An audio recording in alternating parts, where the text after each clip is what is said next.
Cuéntanos un poco qué es a Casa das Redes, de dónde surge, cómo nace y en qué consiste.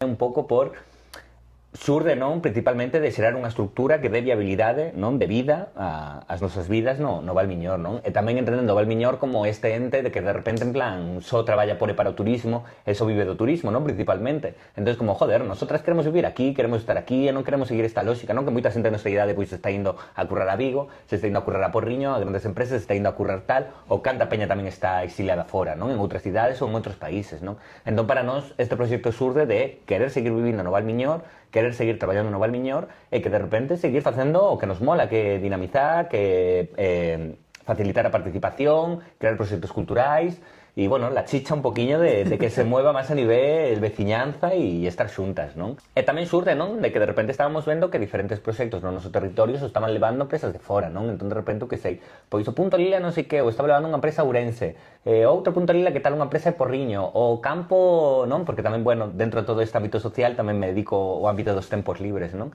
E de repente el campamento de tal, que se estaba levando a empresa de Madrid, que es como... Pero fai sentido que de repente veñan empresas de fora ao noso territorio cando non coñecen nin a realidade, non coñecen nin a veciñanza a desenvolver este proxecto? Pois a nós tamén foi como unha cousa que nos motivaba de, pois queremos traballar aquí, hai posibilidades de aquí e non pode ser que empresas de fora veñan con a súa realidade que non é a propia do Valmiñor e a propia de Bayona ou de Nigrán e de Gondomar a desenvolver un proxecto que vai pecar de non atravesar esa localidade, non? E esa realidade, non? Entón tamén xurde un pouco dai. A que nos dedicamos? Pois a moita cousa, non? Eu sempre digo, nos facemos que pasen cousas, non? Principalmente, porque nos dedicamos a moitos ámbitos, non?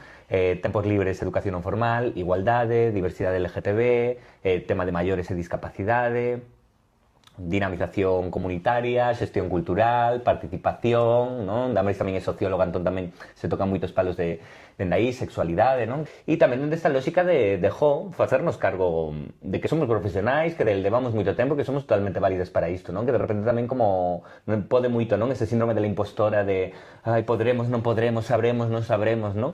Pero bueno, nosa loita é esa, principalmente habitar o Valmiñor e desenvolver proxectos chulos no Valmiñor e que tamén a través de estar no Valmiñor que tamén sea un modo sustentable para as nosas vidas poder estar aí, non?